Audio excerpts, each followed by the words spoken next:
So you can probably tell by my voice, but you can most likely assume that I'm just recovering from being sick. And you'd be right. So that's what we're going to talk about today.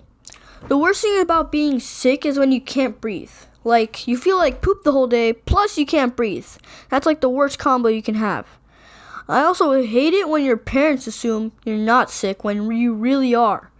But the worst thing about being sick is when you have a humongous test in school and your parents still obligate you to go to school because they don't want you to miss the test. Like, you feel like poop the whole day during the test. So, I'll just tell you the story. This happened about 2 years ago. I was feeling really sick. No nausea. Well, at least not yet. But I felt like poop the whole day. So I got like 2 questions out of like 10 questions on the test. But I'm going to tell you a story that made me hate being sick. So yeah, backtrack like 2 years ago. We were in El Salvador, aka my parents' home country. And I went to my grandma's house because my parents were going to go to a city that was like 3 hours away in car.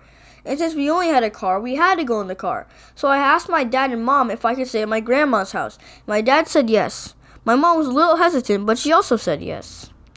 So the thing you need to know is that the tap water in El Salvador is actually really bad for people that were not born in El Salvador.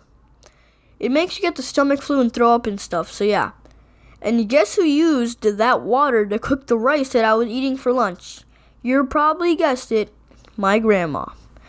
I'm not getting mad at her or anything, it's just that she used the water. And I don't blame her for that because she didn't even know. But of course, she forgot and I got sick and I was actually really mad. So then after that, I asked my aunt if we could go back to the house that we have, because we have a house in El Salvador.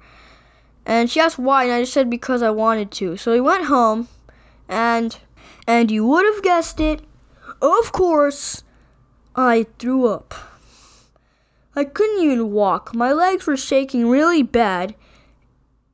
And this is basically what happened. I was going to bed because I was going to sleep because I thought, oh, maybe I just feel bad and I'm not going to throw up. But, yeah, I was literally 2 feet away from getting in bed when, I felt something coming down or up my throat. So I covered my mouth and went to the bathroom to throw up. So, yeah, that's basically the story. And I just cleaned it up and then went to sleep. To be awoken by my mom about 2 hours later because she wanted to know if I was feeling good. Because I didn't go outside to talk to my aunt or anything for that 2 hours. But yeah, apparently I said yes. But I still wasn't because I didn't want to worry my parents. But they figured out like 2 hours later because I threw up again on the bed. So that was even more embarrassing. And then like another 2 hours after that, I threw up again. And then I had a fever for like the next week, which was like coincidentally, I got better the day before we left back to Minnesota. So yeah, that's the one story that made me hate being sick and also not make me trust my grandma's cooking. But I still trust her cooking now because we were there a couple months ago and I ate my grandma's food and I didn't get sick. So yeah. Another story is when we just got back from El Salvador. It was like 2 days after we got back from El Salvador, and my dad had to go on a business trip or something, I think. I think it was going to Chicago.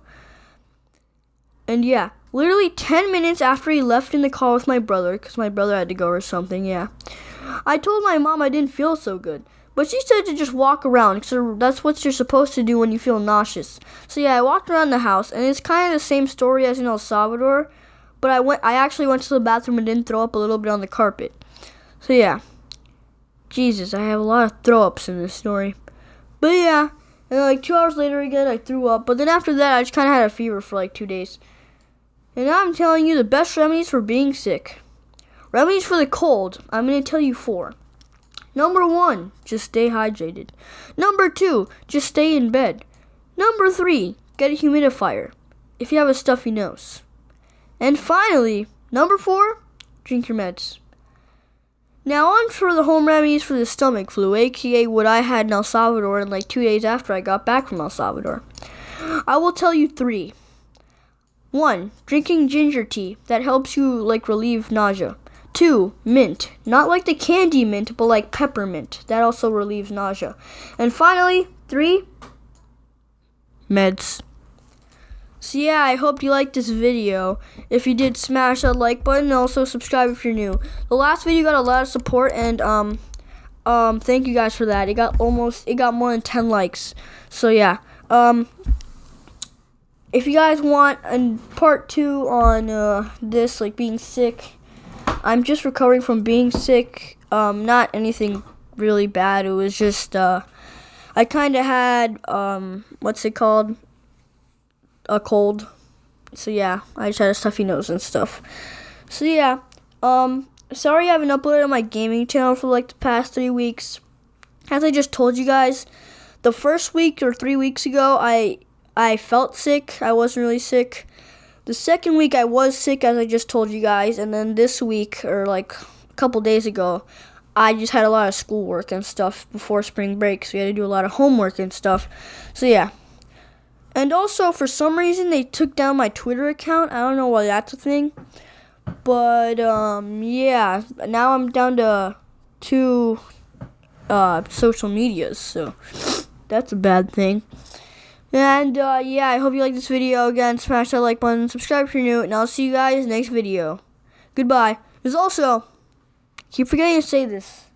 That's why I have to record the audio like 5 times half the time. Take your vitamins. Goodbye.